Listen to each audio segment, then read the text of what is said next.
two breakers of life. Although we fight with each other, we are companions on the path at the end of the rainbow.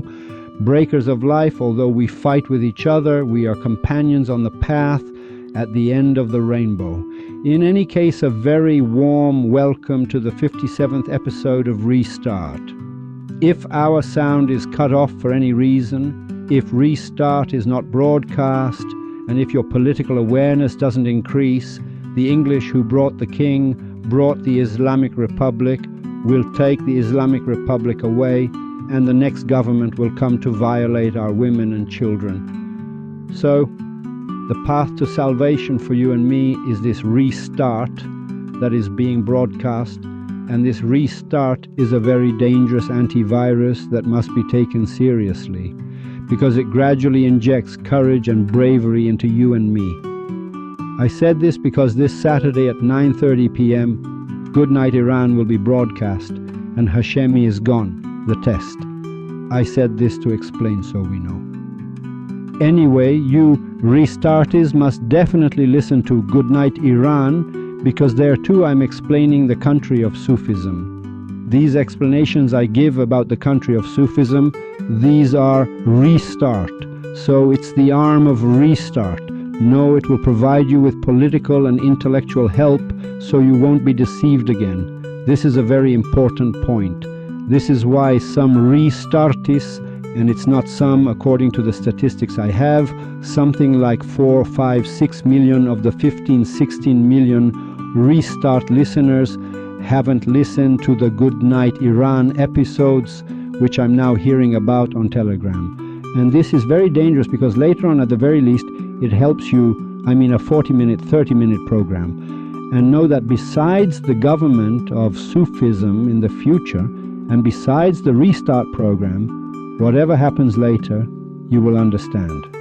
It's not even later, it's less than 3 years.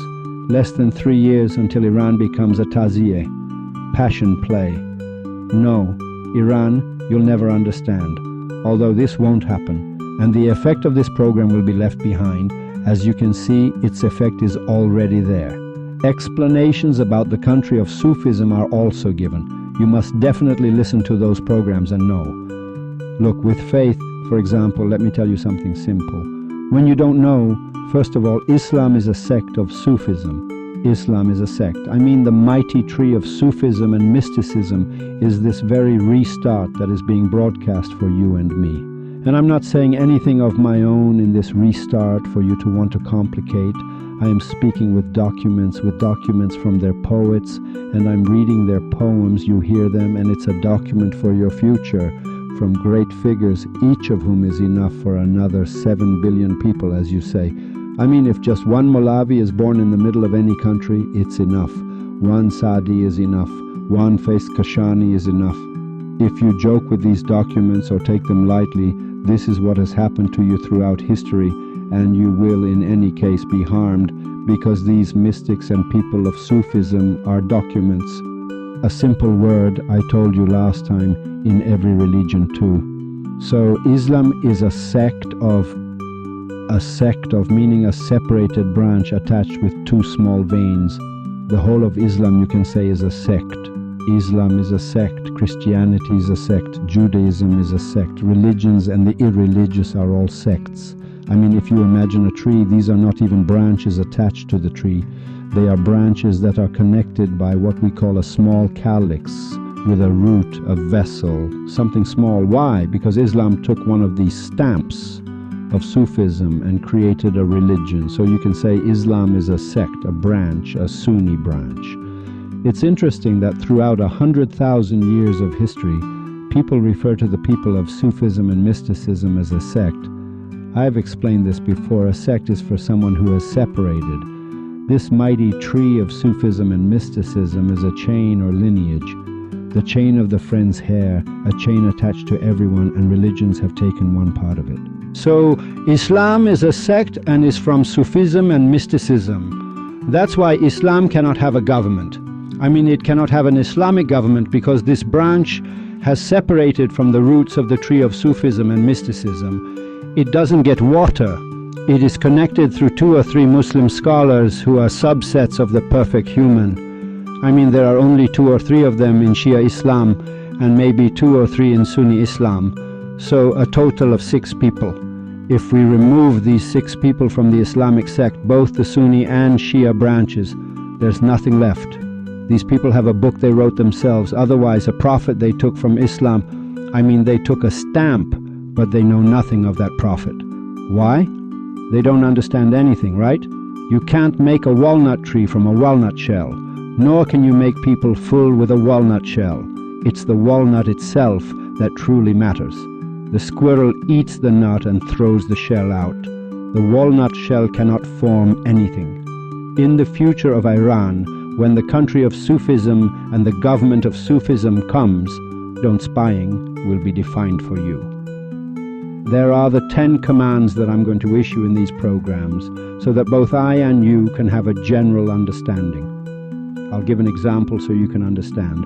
All religions can't do this. The godless can't govern either.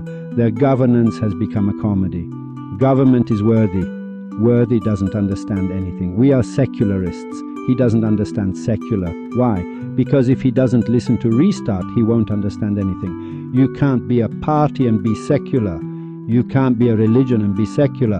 When you are a religion, you must present the real religion. And also, you don't get all the money from religion. The fact that a religion comes to be a ruler in a country creates problems.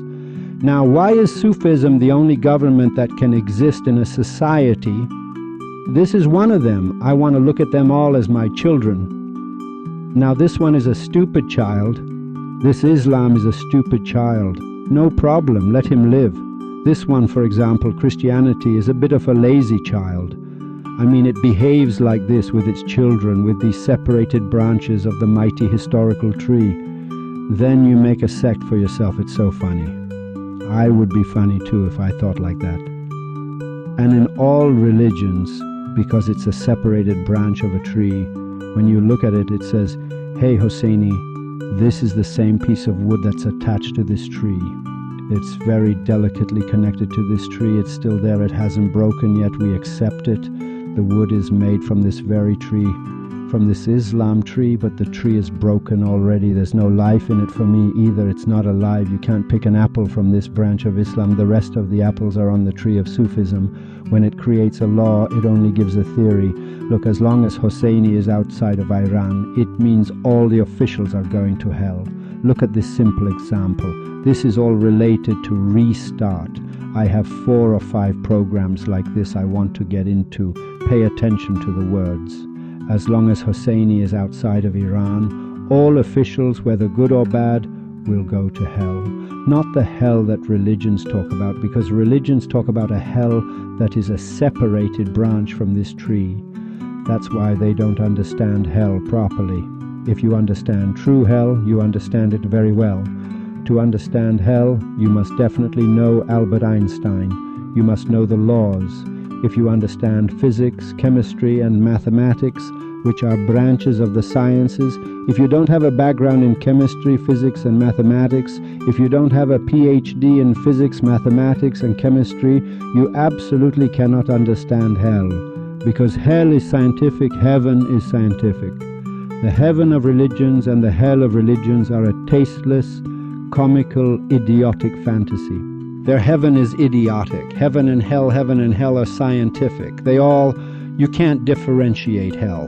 Why? Because don't spying was told to the Islamic sect. Don't spying, meaning no one can come and search my house. No government throughout 100,000 years of history has the right to enter my house. The house belongs to me, and the house is my private space. Number 2, no government can come and see what I want to do in the future, meaning the next second. This is spying. What does that mean? It means I've taken my money, sold my properties, and want to leave the country. They can't arrest me and say, "Where are you going?" And I say, "I'm going to America." And they say, "To act against us." Just like that tweet that said we get our money back in dollars, so he can't put a TV station against the regime. There is no next second in don't spying. Meaning this spying means there is no next second, meaning A government cannot come and arrest me, Sayyid Muhammad Hosseini, when I want to leave the country. At most, maybe only 10 warrants have been issued by an independent judge in the last 3 years to search homes. He can't issue a warrant saying, go search that guy's house. This is just the physical part. He can't come and search my car, let alone my mind. I mean, don't spying means to come into my mind. I have a body given to me by my mother and father, and the perfect human gave me a soul, and he granted me a grace.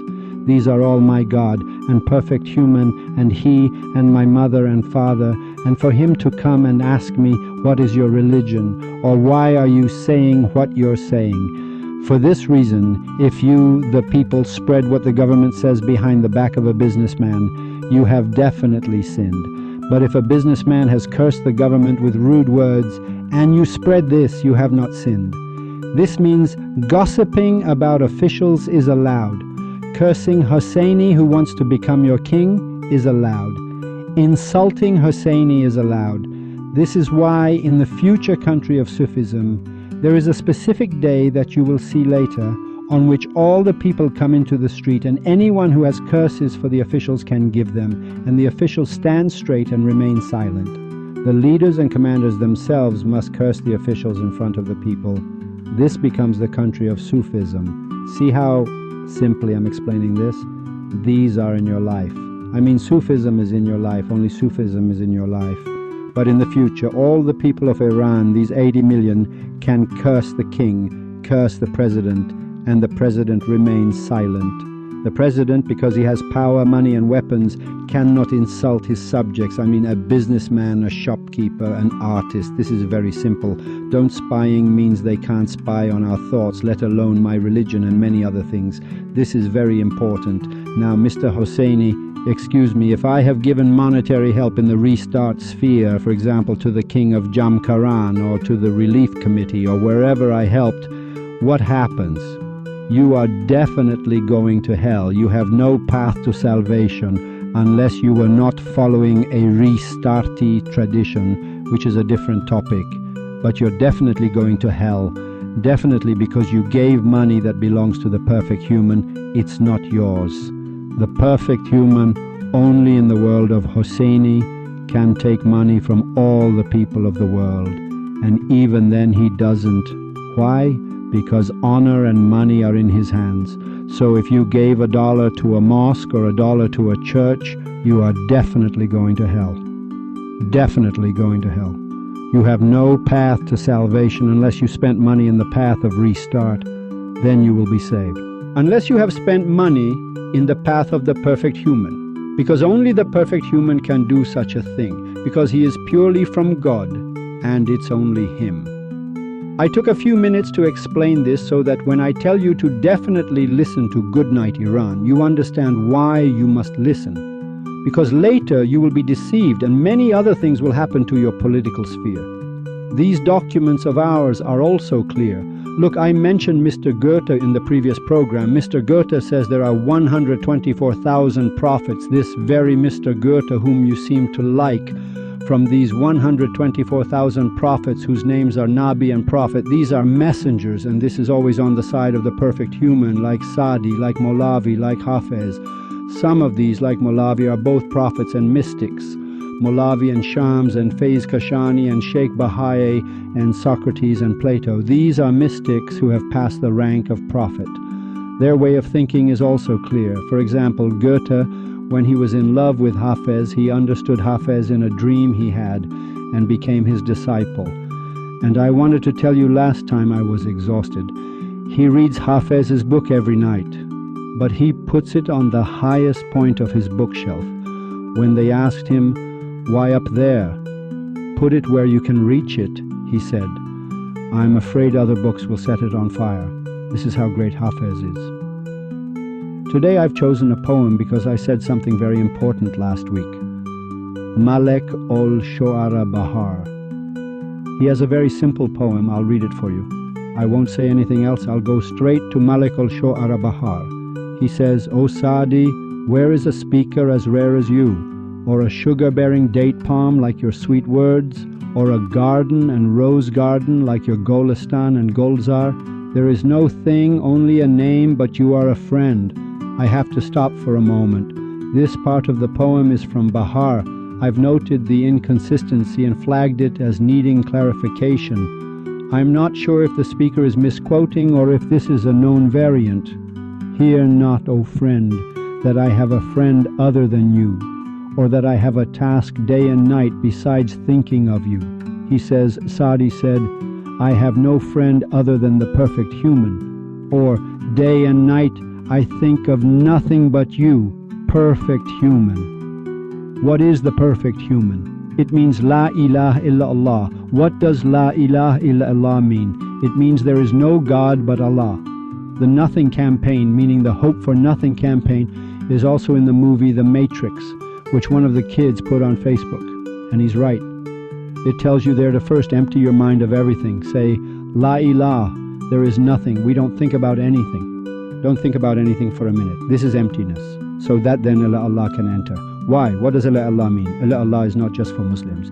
It's like the jokes some Angelenos make that you laugh at for an hour. Look, Fatima is the name of Ali's mother. Ibn Abi Talib is his wife's name, also is Fatima. So it shows that Fatima was from Ali. His mother's name is Fatima. Her name was there before Ali's birth, and after Ali's birth his wife's name is also Fatima. So the name itself was never there before Ali. I mean, we had no name before Ali in this system to say that we had a name. You had one that was chosen there. It says Muhammad ibn Abdullah, this is Abdullah, his father. No, my dear, it's not Abdullah, it's Abdullah. I mean, the word perfect human has been in the historical sphere for 16 centuries. I've read the Bible, I've gone and read it 2 or 3 times. The Psalms, now I don't know which verse it is, go and look it up. It says, the gods of all religions are false except for Yahweh. This is a verse from your own Bible. So the confirmation is there in your Bible, so you can't twist it later. All gods of religions are false except for Yahweh. Yahweh means the perfect human. The Torah itself also explains it, and God said to Moses, I don't know. I appeared to Abraham, Isaac, and Jacob as God Almighty, but by my name, the Lord, I did not make myself fully known to them. The nations will know that I am the Lord. Yahweh means the living, perfect human. I mean a prophet, a saint, a successor, a master, a spiritual guide, a pole, a Mahdi, a Hadi, a Messiah. I mean the one who is present at that time. He is responsible for the people of that era. He is Yahweh. So this La ilaha illallah was there before. La ilaha illallah, there is no God but Allah. So we can say La ilaha illa huwa. I'm telling you this so you know these words aren't from now, that you think they are from now. No, it's not like that. Well, this Malik al-Shu'ara is reading. It's a poem. I want to say something very important. Let's see what this Malik al-Shu'ara Bahar says. He said sweetly, and became the snare in the path of your desire. By your desire your wing flapped and you were caught in a cage. No one has the desire for friendship tied down to you. Moses left his home here in hope of a fire. Not only I have fallen into the snare of your curl, for in every ring of your curl there is a captive. This verse is from Sadi again, where Sadi says, don't think that I'm the only one caught in this net of the perfect human, like fish that are taken with their mouths open, let me put it that way. No, my dear. In every ring of the perfect human's curl, in every ring of your curl there is a captive. A captive. Mr. Hosseini, Sadi says, 24,000 prophets have come, so many prophets were caught. And among them some philosophers have come, great people have come, who were also caught in a way. One of them is this Malik al-Shu'ara, one is this Nietzsche, one is this Aristotle. The subject is you, which Goethe is explaining so well. Pay attention now, I'll get to the most shocking verse. So, you know, the name of some people who remain in history, it doesn't remain for no reason. You think it's just for us. For example, Parvin Etesami. We've had so many people. Why has Parvin's name remained? I don't know. In the time of Aristotle, the subject is you. This Malik al-Shu'ara has said so many poems. Why have only 1 or 2 of his names remained? These 1 or 2 have remained because they were restarti. They understood the secret of restart, and they weren't fake. They were Sufi-like, meaning they were in love with the perfect human. Now, they didn't reach the rank of Hafez or Sadi. The rank of Hafez and Sadi is very shocking, or the rank of Malavi. Not everyone can reach it. The color is very blunt. 1 in 100,000 is a true Sufi. Exactly Malik al-Shu'ara is saying in his first two verses, and the next verse is from Sadi. The heart has taken the grace from the garden of your words. The follower of your path walks the path of safety. Malik al-Shu'ara says, anyone who is a follower of Sadi, anyone into whom the words of Sadi enter, you should definitely know that this is a grace, and the follower of your path walks the path of safety. He will definitely succeed, because you must understand restart. Pay attention. Malik al-Shu'ara Bahar says, the heart has taken the grace from the garden of your words. The follower of your path walks the path of safety. The state of your name, God forbid, will not perish completely. The water of your speech washes the skirt of Judgment Day. The water of your speech means this pure water of your speech, Sadi. The water of your speech washes the skirt of Judgment Day. It washes away everything. He's speaking to Sadi. What does Sadi say? Why should I bear the torment of the rival if I don't? Everyone knows that a rose has a thorn in the company of a flower. Sadi says, you see? Do you know why mystics are always behind? Why are they enemies of the restart religion? They don't know what's behind this beautiful thing. Until they see it, until they see the perfect human, they don't see that beauty. He has the right to deny me. He has the right to deny me. Sadi says, you have the right to curse me. You have the right to curse me in the mouth of a woman. You truly have the right. Why? You torment me and blame me in love, because you have to see him. If you don't see him, you don't understand. Here love came, my dear. It wasn't taught in a book. Again, Mr. Malik al-Shu'ara Bahar says, there is no day that I don't speak in your praise. There is no night that I don't repeatedly praise you. I won't deny, the denier of your grace, neither of Home nor the characteristic of a saint. He says, look, there is no day or night, my beautiful Sadi. There is no day or night that I don't praise you repeatedly, that I don't talk about your praise. What does Sadi say? What shall I do with the torment of the rival if I don't bear it? Everyone knows that with the company of the rose there is a thorn. He has two of his own verses. In his two verses he's saying, gentlemen, for the sake of your mothers, don't stick us to others tomorrow. We are lovers of Sadi. I can't reach the perfect human, not from understanding. I can't reach Molavi and them. My dear, I'm in love with this Sadi. If you stick to this Sadi, you will be saved. Pay attention. Malik al-Shu'ara Bahar, Malik al-Shu'ara says, he who has no love cannot be counted as alive, and he whose soul has found a trace of love has not died. The soil of Persia has pressed your soul and body into its chest, but in the soil of the homeland the fire of love does not cool down. I have brought a handful of soil from the ground of your presence, the water of every kind that is in the perfumer's flask. He who is not a lover of Sadi, kill him, pull the skewer. Malik al-Shu'ara Bahar, he who has no love cannot be counted as alive. Whoever is not in love with Sadi, kill him, take him away. Malik al-Shu'ara Bahar, our dear listener, our respected listener. Now, Restart must be broadcast after 700 years. We'll come and pull out the niches and say they belong to us. Don't take them, my dear. We have one, Malik al-Shu'ara Bahar. When you mention his name, you must know he's a lover of one of the mystics of the era named Sadi. He is a lover of that mystic, not Sadis. There is no one else in Kashani's heart but you, Sadis. He's saying this with tears.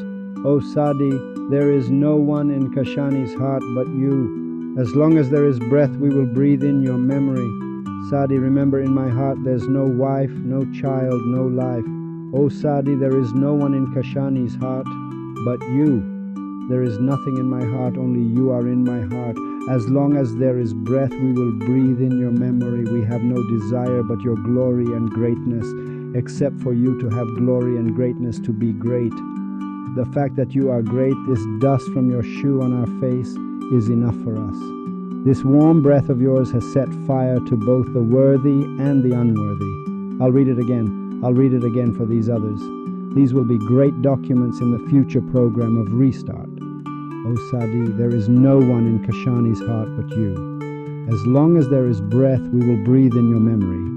We have no desire but your glory and greatness. This warm breath of yours has set fire to both the worthy and the unworthy. What does Sadi say? Not only I, with a greedy desire, fall in love with you, for there are many like me, burned in your harvest, and you are sitting in the middle of me as a beautiful poet. My dear, kiss me. You're in my bones. You've squeezed me. You've gone away. My beauty, my dear, you're giving out a power. This Mosammat has a Gnostic meaning. He says two verses. The two verses that Mr. Malik al-Shu'ara Bahar says are this. The interpretation of this poem is this. O people of the whole world, O Iranians, O Persian speakers, kiss the sole of Sadi's foot. And in his own verse, Sadi says, I myself am kissing the sole of someone else's foot. He's attaching this link. He's saying, I and all Iranians must be in love with Sadi. And in Sadi's verse, Sadi says, I myself am caught, my brother. He says, look, since you can't reach the mistress, take the kitchen maid. Molavi says, since you can't reach that beauty and his mystics, stick to Sadi, because Sadi went the right way, you will find him. The desire of the soul is full of sweetness from your sugary poem. The populated abode of manners is your high temperament. The life of the human soul is from your wisdom and advice, O Sadi. The necks of souls are in your snare. What does Sadi say? I who pour myself at your feet so that you accept it. Exactly, Malik al-Shu'ara says. How can I come and kiss your feet? My beauty, how can I kiss your hands and feet? Where, Sadi? And Sadi says to the perfect human, I who pour myself at your feet so that you accept it. One cannot say that the head and soul have any value. Sadi says, you want to hit heads? Do you think I'm a restarty who is listening to these idiotic people, and the moment an order is about to be issued, we'll run away? Let's run away, make a new menu, and on the other side, eat our sex, our food, our sustenance, we give our lives. That's why I announced in the program last time, right now, restart. Don't joke with the poons until the partisans are there. Why? Because this saying, whatever comes from the heart, sits on the heart. These words are so sharp that you wouldn't believe it. You'll understand later what it is. These things go into people's bones. They throw fear in the trash. It slowly educates me, Hosseini. I read all this again for these two verses. Mr. Malik al-Shu'ara, put these two verses on the door of your house. Truly, Sadi's book resembles the Galistan. Malik al-Shu'ara Bahar. Truly, Sadi's book resembles the Galistan. Sadi's content is this. It's a rose garden. Its poems resemble a flower, a tulip and basil. He is the prophet, and that book resembles the Furqan. I say, who am I to say this? I say, Molavi is a prophet. I say, Molavi is a prophet of God. You're asking me? You're asking me? Molavi is a prophet of God, a prophet of God. He can also be in the initial stages of the spiritual journey of the perfect human. He can also be a Sufi. He must have passed all these stages and not have been stuck in his poems. He shouldn't have hit his head against the wall. He shouldn't have become a restarty. He shouldn't have felt choked up. He shouldn't have been under pressure. He shouldn't have woken up in the mornings and screamed, show me how you understood the subject. I say, who am I to say? Listen to me again. Truly, Sadi's book resembles the Golistan. Its poems resemble a flower, a tulip, and basil. He is the prophet, and that book resembles the Furqan, and whoever denies him resembles the devil. You are all going to hell. Malik al-Shu'ara Bahar says this, not me. Truly, Sadi's book resembles the Golistan. Its poems resemble a flower, a tulip, and basil. He is the prophet, and that book resembles the Furqan. so that you don't misunderstand. I'm making this right for you to understand. He is the prophet, and that book resembles the Quran. And whoever denies him resembles the devil. I know. The Abizon are separated from everyone, a prophet. Malik al-Shu'ara says he is a prophet. Goethe says Hafez is a prophet. Goethe is from a foreign country, brother. He says Hafez is a prophet. He says, if I put the book down here, it will set fire to other books and the world will go up in flames, brother. Don't joke with us. What does Sadi say? The love of Sadi is not a story that can be hidden. It is a story that is on every street market. It's a document. There are historical documents for you to know why restart has come. Why has restart come? So that now Iran has never been repeated. It has never been repeated. Goethe says about Hafez that he is a prophet. Mr. Malik al-Shu'ara says about Sadi that he is a prophet. Our country has never been repeated. Now throughout history it's in a satanic condition. Malik al-Shu'ara says don't just stick yourself to that. Malik al-Shu'ara says whoever has a problem with Molavi, Sadi or Hafez, the country is satanic. They are all going to hell. And he doesn't leave any room for excuses. Yeah, I was drinking water there, giving water. It makes no difference. After 700 years, why is restart being broadcast? Because our country is now, exactly according to Malik al-Shu'ara Bahar, the most satanic. There are many other things you must know. Anyway, when you listen to your restart, whenever you feel a lump in your throat, rest assured, it's because the perfect human is there to find you. Let me tell you a secret so you know it's not on you. He himself, his essence is beautiful. When your voice raises a little, a small moan, a small scream, a small thought, a lump in your throat, not that you should pretend and hit yourself on the head. No, Hosseini. The lump in your throat, just sitting and listening to the poem, and you sigh. You're about to cry. They can't stop you. Why? It's developed so much. Be sure that beautiful one will save you until the moment of your death, and you are exactly on the straight path. I leave you to the prophets of that beautiful one. You and I will never become Malik al-Shu'ara Bahar, and Malik al-Shu'ara Bahar pours love for Sadi, and Sadi pours love for the mystics, and the mystics pour love for the perfect human. This chain has always existed. The others are just sects of this chain. I leave you to the beautiful Malik al-Shu'ara, who became so restarty and understood the subject so well, something that Hosseini never understood and now understands. Goodbye.